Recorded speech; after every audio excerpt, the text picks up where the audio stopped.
The Berlin Conference of 1884 to 1885 stands as a stark reminder of Europe's colonial past. It was a time when the continent of Africa was treated as a prize to be divided among European powers.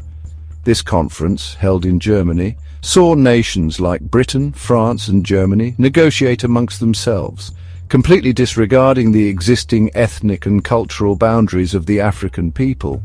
Imagine a group of strangers coming into your home and deciding how to divide your belongings without your input or consent.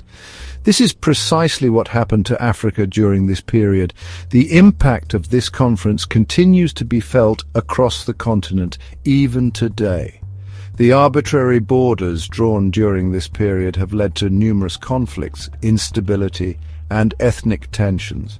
Countries were cobbled together, often forcing together people with long histories of conflict and rivalry. The legacy of colonialism is a heavy burden that Africa continues to bear, a burden that manifests in the form of political instability, economic disparities, and ongoing violence. The European powers arrived in Africa with a sense of superiority, believing in their right to claim and exploit the continent's resources. They saw Africa as a land ripe for the taking, a place where they could extract wealth and expand their empires. The diversity of cultures, languages and traditions that existed across Africa was of little concern to them. They drew lines on maps, creating borders that cut through ancestral lands, separated communities and ignored centuries of history. This disregard for existing realities has had profound and lasting consequences. It has led to the displacement of communities, the suppression of cultures, and the creation of artificial divisions among people who once lived together in relative harmony. The arbitrary nature of these borders continues to fuel conflicts and instability as different groups vie for control of resources, land, and political power. The Democratic Republic of Congo, a nation rich in resources but plagued by conflict, stands as a stark example of the Berlin Conference's devastating legacy. The M23 rebellion, one of the many conflicts that have ravaged the DRC, is a direct result of the artificial borders drawn during the colonial era. This rebellion, primarily composed of ethnic Tutsis, highlights the deep-seated grievances and tensions that continue to simmer beneath the surface, fueled by the arbitrary divisions imposed by colonialism. The M23 rebellion is not an isolated incident. Across Africa, similar conflicts erupt, often rooted in the arbitrary borders and the inequalities they perpetuate.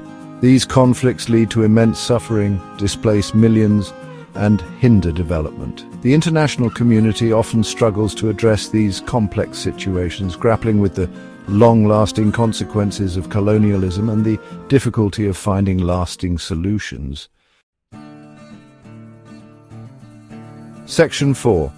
Wounds of the past, historical injustices, and their echoes. The Tutsis in the DRC, like many other groups across Africa, have faced historical injustices that continue to shape their present reality.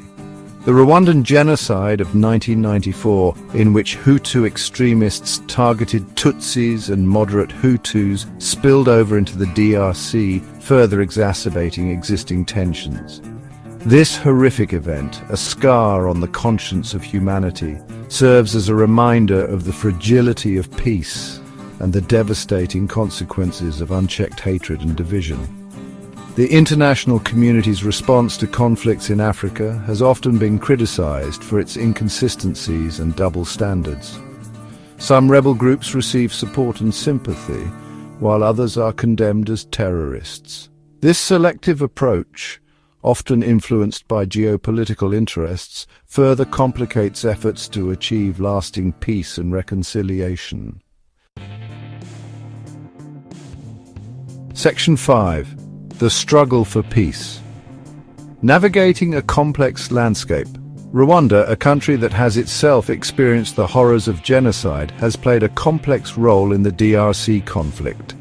While Rwanda has been accused of supporting rebel groups in the DRC, it has also been actively involved in peacekeeping efforts. The DRC government, on the other hand, has been criticized for its failure to address governance issues, corruption, and human rights abuses, further fueling the cycle of violence. Finding a path to peace in the DRC requires a multifaceted approach. It requires addressing the root causes of the conflict, including the historical injustices, ethnic tensions, and the struggle for control over resources. It also requires holding all parties accountable for their actions, promoting good governance, and ensuring justice for the victims of violence. Section 6 towards a brighter future, embracing dialogue and inclusion. Despite the challenges, there is hope for a brighter future for the DRC and other African nations grappling with the legacy of colonialism. This hope lies in embracing dialogue, fostering inclusion, and addressing the root causes of conflict. It requires acknowledging the historical injustices inflicted upon the African people and working towards healing the wounds of the past.